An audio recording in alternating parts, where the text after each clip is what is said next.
Dans l'actualité du 13h15 contre le Sénat et la révision de l'article 37, l'opposition parlementaire au Burkina plus que jamais déterminée à la faveur de la réflexion. La réflexion est menée à Bobo Dioulasso à la faveur des deuxièmes journées parlementaires du groupe ADJ. Et puis le grand format de ce journal s'intéresse aux conditions d'ouverture d'un établissement au Burkina Faso.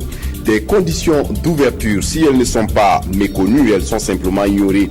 Une idée sur les procédures dans cette édition. Mesdames, Messieurs, bonjour et ravi de vous retrouver. Pour commencer donc, la série des journées parlementaires continue. Après les groupes CDP et CFR, cette semaine, c'est au tour du groupe parlementaire ADJ, Alternance, Démocratie et Justice, de lancer ses travaux. Les deuxièmes journées de l'année de ce groupe de députés issus de 6 partis politiques de l'opposition burkinabé se sont ouvertes ce week-end à Bobo Dioulasso. Ils vont plancher sur le thème central, la stratégie de lutte de l'opposition parlementaire contre la mise en place du Sénat au Burkina Faso et la révision de l'article 37. De Bobo Dioulasso, le compte-rendu est de Ibrahim Sougourino Magigma. Sur la question de l'opérationnalisation du Sénat, la position du groupe parlementaire ADJ, Alternance, Démocratie et Justice, est connue et reste inchangée. Ce groupe parlementaire est de ceux qu'on appelle les anti-Sénats. Réunis à Bobo Dioulasso pour leur deuxième journée parlementaire de l'année, ces députés veulent ensemble trouver des stratégies de lutte contre la mise en place de la deuxième chambre du Parlement et la révision éventuelle de l'article 37 de la Constitution du Burkina Faso. Le groupe parlementaire entend continuer la lutte avec toutes les forces démocratiques et tous les patriotes pour le retrait pur et simple du Sénat de notre ordonnancement juridique. En tant que représentant du peuple, le travail du député ne doit servir que l'intérêt général et rien que l'intérêt général. Au cours de ces journées, une communication autour du thème sera donnée par Seydou Abdul Karim du Centre pour la gouvernance démocratique CGD. Le groupe parlementaire ADJ est constitué de 10 députés issus de 6 partis politiques de l'opposition. Depuis sa création au début de la 4e législature en 2007, c'est la première fois que le groupe tient ses journées parlementaires hors de Ouagadougou, la capitale. À ce qu'on dit, c'est le début d'une série de tournées à l'intérieur du pays. Et puis, la délégation burkinabé qui a participé au 7e jeu de la francophonie à Nice en France est rentrée depuis quelques jours. Mais au cours de son séjour niçois, la délégation burkinabé a bénéficié de la solidarité des populations de la commune de Villeneuve-Loubet. Et au nom de la délégation, le ministre des Sports et des Loisirs est allé témoigner la reconnaissance aux autorités villeneuvoises. Reportage, Jérôme Tiendrebego, Yacouba Gamene. Des 54 délégations présentes au 7e jeu de la francophonie, celle du Burkina Faso est à Nice, comme chez elle, et pour cause. Le consul du Burkina Faso se trouve sur Villeneuve-Loubet, dans son consulat, ce qui est un élément important. Et la commune de Villeneuve-Loubet et la paroisse autour de Villeneuve-Loubet est jumelée avec une paroisse du Burkina Faso, Gaoué, et nous avons des relations régulières avec une association de paroissiens très dynamique qui essaye d'apporter une contribution dans le développement du Burkina Faso. Pour énorme service rendu à la forte délégation burkinabé, le ministre des Sports et des Loisirs, le colonel Yacouba Ouedraogo, le consul du Burkina à Nice, M. Marc Ekadi de Saint-Paul, le président des Burkinabés vivant à Nice, M. Nazer Ouedraogo, et les responsables de la délégation se sont rendus à la mairie de Villeneuve-Loubet. Il fallait effectivement que nous passions en tout cas le maire, parce que vous savez qu'avant la compétition, les étalons juniors ont pris leur pied-à-terre ici, dans cette ville, et ils étaient vraiment très bien accueillis. J'ai vraiment bénéficié des installations de dernière génération, et nous ne pouvons pas repartir au Burkina sans venir vraiment remercier le maire pour l'effort qu'il a fourni. Lui et sa population ont fourni en tout cas pour mettre nos étalons à l'aise. Aux côtés du maire de Villeneuve pour recevoir la reconnaissance du peuple burkinabé, M. Lionel Lucas, député des Alpes-Maritimes, et M. Jean-Paul Bulgarides, le directeur des sports. De plus en plus, toutes les disciplines sont très physiques. Donc on est prêt, je suis prêt à aider dans le cadre, en rapport avec le Comité international olympique et la branche solidarité olympique, de vous accompagner, d'accompagner ce pays à justement à la réalisation d'un programme et d'une structure pour la pratique de l'haltérophilie et de la musculation. L'engagement de la population villeneuvoise en apporte à la consolidation des relations franco-burkinabè. L'importance des aménagements hydrauliques de Léry et Yara dans le Sourou n'est plus à démontrer en ce sens qu'ils assurent l'approvisionnement de la région, mais aussi alimentent les autres localités voisines. Mais leur fonctionnement éprouve quelques difficultés ces derniers temps. Le ministre en charge de l'eau est allé donc s'imprégner de ces réalités. Mamounata Belem a surtout apprécié le travail des acteurs de terrain avant de les rassurer de son soutien à trouver des solutions idoines. Moussaki Ramatou Zida. Voici l'appareil qui permet aux techniciens du ministère en charge de l'eau de mesurer la vitesse et la profondeur d'un cours d'eau. Nous sommes sur le pont du fleuve Mouhoun, situé à 15 km de Détougou, première étape de la visite des stations de la région. Le ministre de l'eau, des aménagements hydrauliques et de l'assainissement et sa délégation observent la technique appelée jaugeage. Et à partir de la visite de l'eau, pouvoir donc calculer donc le débit. Parce que c'est le débit qui est très important au niveau des paramètres hydrologiques. Voilà, c'est le débit qui permet effectivement de dimensionner les ouvrages, même le pont sur lequel nous sommes là. Voilà, c'est par rapport à des débits qu'on a pu donner la longueur du pont, la largeur, etc. du pont, sur le dimensionnement du pont. C'est ensuite au tour du pont de Léry, dans la commune de Gasson, à 40 km de la cité de Bankui, d'accueillir la délégation. Là, au-delà du jaugeage, c'est la réhabilitation des vannes et les travaux préliminaires de construction du barrage qui retiennent l'attention des visiteurs. Ils poursuivent leur chemin jusqu'à Yaran, dans la commune de Lanfiera, à 75 km de Dédougou. Ici, c'est avec une échelle limnimétrique qu'on arrive à lire la hauteur de l'eau. Et pour y arriver, il faut emprunter ces pirogues locales. J'ai pu constater quand même un certain nombre de contraintes. Au niveau de Nunkui, le limnigraphe qui permet de voir la fluctuation du niveau de l'eau sur des graphes, ce limnigraphe-là est en panne et il a besoin d'être réhabilité. Nous avons vu aussi au niveau, c'est vrai, dans le suivi hydrométrique, il y a la lecture à travers les limnigraphes et les limnimètres, mais il y a aussi le jaugeage. Pour ce faire, on a besoin de pirogues appropriées. Nous mettrons les moyens qu'il faut à travers nos partenaires, le MCA et autres, pour vraiment que les objectifs que nous poursuivons au niveau de cette zone de la Boukou du Monde puissent être atteints. La visite a également permis aux responsables en charge de l'eau de comprendre les mécanismes de suivi des ressources en eau et les difficultés que les lecteurs bénévoles rencontrent dans leurs tâches quotidiennes. Des bénévoles à qui le ministre Mamounata Belem a exprimé toute sa reconnaissance pour le travail abattu. Un virus mortel non encore identifié décime les porcs dans la commune de Bani, dans la région du Sahel. Le ministre en charge de l'élevage était ce 19 septembre dans la localité pour prendre le pouls de la situation et échanger avec les éleveurs.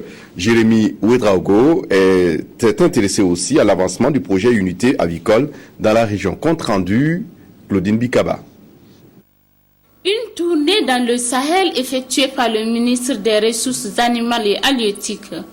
Celui-ci a parcouru près de 10 villages les uns après les autres à la rencontre des éleveurs qui ont bénéficié de l'appui d'un projet du ministère. Il s'agit de celui des unités avicoles. À la fin de cette visite, le ministre semble satisfait des résultats constatés sur le terrain.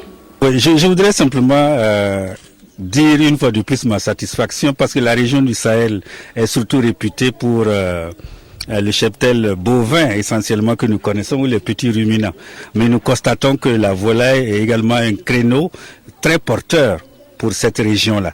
J'ai constaté également, j'allais dire, la déconcentration de l'opération qui a pu toucher des villages extrêmement reculés. Et au regard de la population qui est sortie pour faire la visite avec nous, je peux dire que l'appropriation est une réalité. Mis à part le cas des porcs de Dori dont la majorité est décimée par un virus encore inconnu, ces éleveurs se disent heureux de la visite du ministre, mais n'ont pas caché de nombreuses attentes de sa part. Moi, je pense d'ici les années prochaines que ça soit une grande volaille plus que comme ça. Ce que je souhaite en tout cas, mais je veux bien travailler aussi au niveau de moi. Après Goror Kadje, c'est Bani le dernier à voir le passage du ministre qui quitte ces lieux avec de l'espoir et l'envie de faire plus pour le reste de la population. Dans le cadre de l'opérationnalisation de la mesure gouvernementale de vente à prix social de certaines céréales, le ministre de l'Agriculture et de la Sécurité alimentaire était ce 20 septembre à Bobo-Dioulasso face aux élus locaux. Il s'agissait de faire le point d'identification des 14 boutiques témoins que comportait la ville de Bobo-Dioulasso. Accompagné de ses collaborateurs, le ministre a effectué une tournée dans deux des 3 boutiques déjà fonctionnelles. Le point sur place avec Christine Koulibaly. Ces 2 boutiques situées dans les arrondissements 2 et 6 de Bobo-Dioulasso font partie des 3 boutiques témoins fonctionnelles dans la ville de Sia. Ici, à l'arrondissement 6, la vente à prix social de certaines céréales débutée le 13 septembre dernier connaît un engouement certain de l'avis du gérant avec une vente journalière d'environ 3 tonnes. Le maïs est vendu à 12 000 francs le sac de 100 kg et à 6 000 francs le sac de 50 kg et le riz local est à 15 000 francs le sac de 50 kg ou à 7 500 francs le sac de 25 kg. Nous saluons cette initiative car la nourriture et la santé sont prioritaires pour l'homme. Quand on a faim, on ne peut rien faire. C'est pourquoi je suis venu prendre un sac de maïs et un sac de riz. Comme je suis à la retraite, ils vont me permettre de boucler les 3 prochains mois. Raison de plus d'accélérer l'ouverture de l'ensemble des 14 boutiques que devrait comporter la ville de Sia. Objet donc du présent face-à-face entre le ministre en charge de la sécurité alimentaire et les élus locaux. Il s'agit d'identifier physiquement ces boutiques, de voir les modalités d'ouverture, de fonctionnement et de fermeture de ces boutiques. L'objectif final étant de faire en sorte que les populations bénéficiaires puissent trouver ces boutiques et accéder facilement à ces vivres qui sont entreposés. Tout en rassurant le ministre de son engagement, le conseil municipal de Bobo-Dioulasso a salué cette initiative qui sans nul doute permettra à la population de mieux traverser la période de soudure. Période très très difficile où vous voyez le céréales on peut dire en floraison, ça n'a pas encore donné et également donc les paysans n'ont rien sur donc c'est vraiment très très intéressant pour nous et pour cela justement nous sommes tous là donc, pour accompagner le gouvernement. L'opération vente à prix social de certaines denrées alimentaires entreprise par le gouvernement est prévue pour s'étendre jusqu'au 31 décembre 2013 et les autorités espèrent que la présente campagne agricole sera suffisamment bonne pour une réduction sensible du prix des céréales. SOS Sahel International est une ONG internationale dont la vocation est d'améliorer les conditions de vie des populations au Burkina. Elle réalise des projets de développement social, économique et environnemental comme l'agriculture durable, l'accès à l'eau potable, l'éducation ou encore la lutte contre la désertification. Ce 21 septembre 2013, les membres du réseau au Burkina se sont retrouvés pour une revue des activités pour les 2 dernières années. L'impact économique, social et environnemental des projets a donc été évalué au cours de cette rencontre. Ramatouzida. Parce qu'ils sont soumis au devoir de redevabilité, ces membres du conseil d'administration de l'ONG SOS Sahel International rendent compte de leur gestion pour les 2 dernières années. L'ONG est implantée dans toutes les 13 régions du Burkina à travers plusieurs projets et programmes dans les domaines socio-économiques, notamment la production, le soutien à la production, le social et la gouvernance. Cet espace d'interpellation démocratique a permis de faire le point des activités menées dans un environnement difficile. En 2010, par exemple, l'ONG a mis en œuvre des projets d'un montant de près de 3 milliards de francs CFA. Et en 2012, les projets exécutés n'ont pu bénéficier d'une enveloppe de près d'1,5 milliard. La faute à la conjoncture internationale. Nous avons un volume de projets très important. Et ces projets répondent quelquefois aux besoins de nos membres, quelquefois ne répondent pas tout à fait, compte tenu du fait que une institution, une ONG comme SOS, elle travaille avec un certain nombre de partenaires. Les partenaires ont leurs objectifs, SOS, elle a ses objectifs, et on peut toujours ne pas avoir une coïncidence entre nos objectifs. Mais nous acceptons quand même ces ressources dans la mesure où, d'une manière générale, ça entre ce que nous proposons dans le mandat de SOS-Sahel. Dans ce nouveau contexte de la rareté des ressources, l'exigence de la gestion transparente est plus que sollicitée.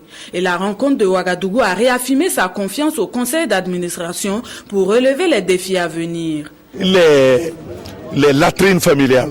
Nous avons été les premiers, il y a 5-6 ans, à lancer le cri d'alarme que dans un pays où il n'y a pas encore de latrines, eh bien, c'est un problème de santé publique.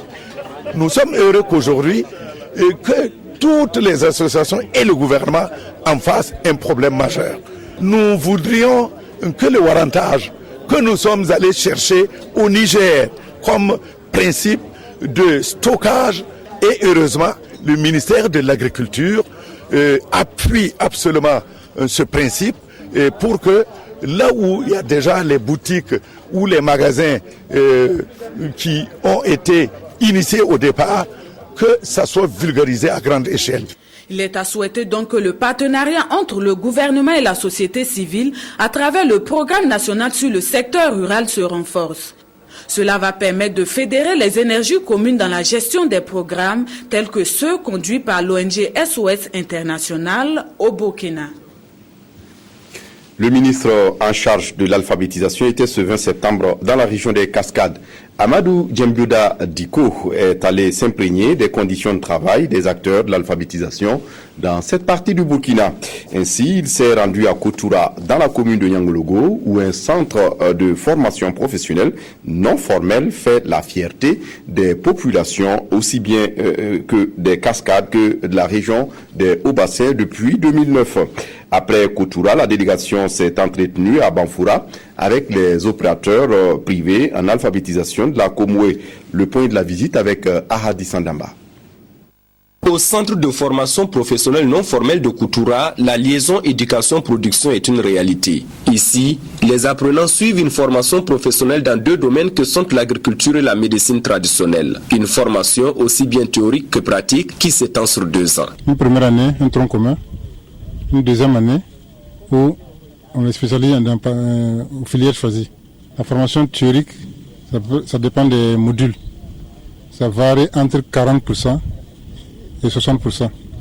Mais il y a plus de pratique que de théorie. Sur le terrain, les résultats sont là. 15 hectares de terre emblavés pour plusieurs spéculations allant des céréales aux plantes médicinales en passant par les cultures de rente. Cependant, le centre connaît d'énormes difficultés dont la plus récurrente est l'abandon. Et pour les responsables du centre, les causes réelles d'abandon seraient principalement liées au mariage précoce, à l'orpaillage et aux exodes vers les pays voisins. Face donc à la situation, le ministre délégué chargé de l'alphabétisation préconise la sensibilisation, mais aussi et surtout l'aide à l'installation des apprenants en fin de formation. Avec la volonté des parents d'élèves, avec la volonté des communes, et nous pourrons très certainement venir à bout du problème donc, qui persiste donc, au niveau donc, de Koutoura pour que les apprenants terminent leur cursus scolaire ici. Nous verrons également avec les nouvelles mesures qui ont été prises par le gouvernement et dans quelle mesure également les sortants d'ici vont être également pris pour donc, les réinstaller, et parce que c'est ce qui pose surtout problème, parce que les parents d'élèves certainement ne voient pas un grand intérêt, c'est la raison pour laquelle peut-être qu'ils laissent partir leurs enfants ailleurs. Et dans cette même lancée, le maintien des apprenants dans le centre de Koutoura passe nécessairement par ces sources d'approvisionnement que sont les centres d'éducation de base non formels et ceux permanents des régions des Cascades et des Hauts-Bassins. Pour ce faire donc, il faut encourager les acteurs de ces centres et c'est dans ce sens que le ministre Djembiouda Diko a rencontré les opérateurs privés en alphabétisation de la province de la Komoué. Question de les galvaniser davantage pour plus d'abnégation dans ce combat contre l'ignorance au pays des hommes intègres. Je vous le disais en titre, le grand format de ce journal s'intéresse aux conditions d'ouverture d'un établissement au Burkina Faso. Vous le savez, le paysage éducatif dans le pays se dote chaque année de nouvelles infrastructures, des établissements qui rapprochent l'école de l'apprenant et comblent les besoins éducatifs de la population. Mais les conditions d'ouverture de ces établissements, si elles ne sont pas méconnues, elles ne sont pas simplement respectées. Et quelles sont les procédures d'ouverture d'un établissement au Burkina Faso? Evelyne Dabiré s'intéresse à la question et nous propose des esquisses de réponse. 1572, c'est le nombre d'établissements secondaires officiellement reconnus au Burkina Faso en 2012. 1015 sont des établissements privés et seulement 563 sont du public. De même, pour le supérieur, la comparaison n'est pas à tenir. 66 universités, instituts et grandes écoles privées contre une dizaine du public. Face à face ou côte à côte, ces établissements privés jonchent ainsi certains quartiers de Ouagadougou. Qu'ils soient du niveau du primaire, du secondaire ou du supérieur, ils comblent un besoin social d'éducation. Mais leur nombre sans cesse croissant pose la question de leur qualité et surtout de leur légalité. Contrairement à ce que les gens pensent, vous avez d'abord plusieurs étapes avant d'arriver à la création. Il y a l'agrément. L'agrément peut se faire avec un terrain nu pour l'instant où j'ai juste les plans en disant je vais créer une école. On te donne l'agrément. Comme ça peut être un bâtiment existant en ville, au moment de l'ouverture, il y a plusieurs visites de chantier qui sont faites par les agents de différents ministères. Le ministère, la mairie va venir, le ministère des Sports va regarder s'il y a à proximité un terrain de sport. Ensuite, le ministère des Infrastructures va venir voir pour s'assurer que le bâtiment ne va pas s'écrouler sur les enfants. Et il y a maintenant le ministère lui-même qui a plusieurs directions qui s'occupent de la question. En plus, des conditions de superficie, d'infrastructure, d'équipement, de ressources humaines sont posées, conditions que tous les fondateurs ne peuvent respecter. Si nous voulons garder les normes à ce niveau-là, peut-être qu'on ne va pas atteindre les objectifs de scolarisation que nous souhaitons. Donc il y a quelques compromis qui sont faits pour permettre qu'il y ait des ouvertures d'école. On dit que notre taux de scolarisation avoisine maintenant les 80 et quelques %. Mais au secondaire, on est toujours en dessous de 40%. Et vous savez également que les effectifs dans les classes sont dits pléthoriques. Ce qui veut dire que quelque part, il manque encore beaucoup d'infrastructures pour que, effectivement, on puisse accueillir tous les enfants. Au Burkina, toute personne sans condition de profession aucune peut construire ou gérer un établissement éducatif. Mais obligation lui est faite de s'entourer de compétences pédagogiques nécessaires. Une autorisation provisoire est alors délivrée, puis confirmée ou infirmée après 1 an de fonctionnement. Le respect des cahiers de charges donne certains avantages à l'établissement. Il peut être alors conventionné. La convention d'éducation regroupe ceux qui bénéficient d'un appui, disons, d'exploitation annuelle, qui est une somme forfaitaire de 250 millions. Et donc chaque établissement reçoit, je dirais, entre 200 et 200 000 et peut-être 400 000 francs. Alors il y a la convention d'affectation. Donc ceux qui adhèrent à cette convention d'affectation, évidemment, aussi respectent un certain nombre de critères qui sont édictés par le cahier de charges. Et il y a une commission qui siège également pour faire adhérer les gens à cette convention, qui eux peuvent recevoir des étudiants ou des élèves qui en fait sont affectés par l'État. Un établissement conventionné, c'est comme un label, parce qu'il a prouvé qu'il respecte quand même un minimum au niveau donc, du cahier de charges. Si certains fondateurs jugent ces procédures lourdes et fastidieuses, d'autres par contre y voient une prudence. Mais vu leur nombre, le doute est émis sur la finalité véritable de cette entreprise. Ce que les établissements perçoivent là, ça ne couvre pas totalement les besoins pour faire fonctionner. Monsieur Congo, parent d'élèves, n'a rien contre cette prolifération qui réduit les distances. Il s'inquiète néanmoins de leur emplacement parfois inadéquat, contigu à des débits de boissons, sans des normes sécuritaires minimales comme l'absence de panneaux de signalisation et de clôture. L'éducation burkinabé gagnerait donc à ce que les institutions en charge de l'octroi des permis soient plus regardantes. Et puis la Caisse nationale de sécurité sociale échange avec ses partenaires sociaux sur leurs droits et obligations. Il s'agit de recueillir les préoccupations de ces partenaires sociaux pour mieux aiguillonner les actions futures. La Caisse Moussaki, Ernest Kambiré. La Caisse nationale de sécurité sociale joue la carte de proximité. Dans la cité de Bankui, responsables de la Caisse, assurés ou non assurés, se sont donné une journée de concertation. Faire en sorte que les droits et les obligations des partenaires sociaux soient bien connus, mais surtout expliquer l'importance de l'assurance sociale d'un employé, d'une association ou encore d'un retraité. Mais vous savez, en matière de communication, il faut toujours travailler à informer davantage la population. Et donc c'est pourquoi nous avons entrepris cette campagne de sensibilisation au cours de l'année 2013. La Caisse a deux missions principales. Comme vous l'avez entendu, c'est recouvrir les cotisations et servir des prestations. Donc maintenant, comme vous le savez, les prestations, il y a plusieurs branches. Il y a d'abord une branche des prestations familiales, une branche de l'assurance vieillesse, une branche des risques professionnels. À ce sujet, les questions ne manquent pas. Des interrogations qui traduisent la volonté des partenaires d'avoir des informations sur les mesures officielles pour la protection des populations contre les maux sociaux et a priori la reconstitution des carrières des agents. Moi j'ai posé la question des monitrices et la reconstitution de la carrière des monitrices avant la fin de 2013. Bon, jusque-là, aucun dossier n'a été demandé.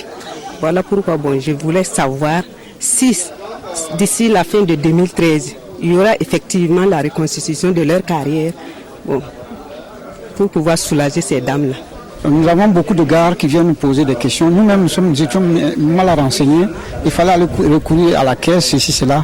Mais maintenant, avec ce que nous avons là, et ce qu'on vient de nous donner là, ça nous permet de donner des renseignements. Parce qu'il y a dans le groupe des retraités, il y a beaucoup d'analphabètes. Et beaucoup, comme nous-mêmes, nous ne savons pas tous nos droits. Cette campagne d'information et de sensibilisation de la CNSS va se poursuivre dans les autres régions du Burkina. À l'issue de cette tournée, les responsables de la Caisse apporteront des réponses aux préoccupations des populations pour une bonne compréhension des droits et obligations des partenaires sociaux. Ramadan 2013 est derrière, mais la solidarité des musulmans se poursuit. Cette semaine, la fondation Ben Masoud et la communauté musulmane du Burkina ont procédé à la remise d'un lot de dates aux réfugiés maliens du camp de Goudébou. Moment de joie pour les bénéficiaires, nous dit Romain Nébier et Evelyne Dabiré. Ces cartons, au nombre de 2500, contiennent des dates destinées aux réfugiés maliens de Goudébou, localité située à 15 km de Dori. L'œuvre est de la communauté musulmane du Burkina qui entend manifester son soutien à ses frères musulmans. C'est au nom, comme je l'ai dit, de toute la communauté musulmane au Burkina ici, représentée par les grandes associations. En réalité, c'était prévu pour Ramadan. Non, mais c'est depuis longtemps c'était bloqué au port à Abidjan. Ce n'est que tout dernièrement on vient de recevoir, raison pour laquelle nous ne pouvons pas garder ça à Ouaga. On a tout fait pour vous amener ça le plus rapidement. Ce geste a été bien apprécié par les bénéficiaires. Et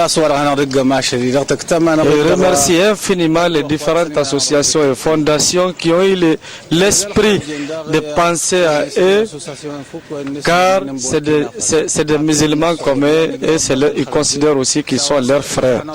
Ces cartons de dates seront peut-être un cadeau de revoir à ces réfugiés maliens qui regagneront certainement bientôt leur terre natale suite au dénouement de la crise qui les a déplacés. Voilà, c'est sur ces images que se referme cette édition. Merci de l'avoir suivi. Très bonne suite de programme sur la RTB. Au revoir.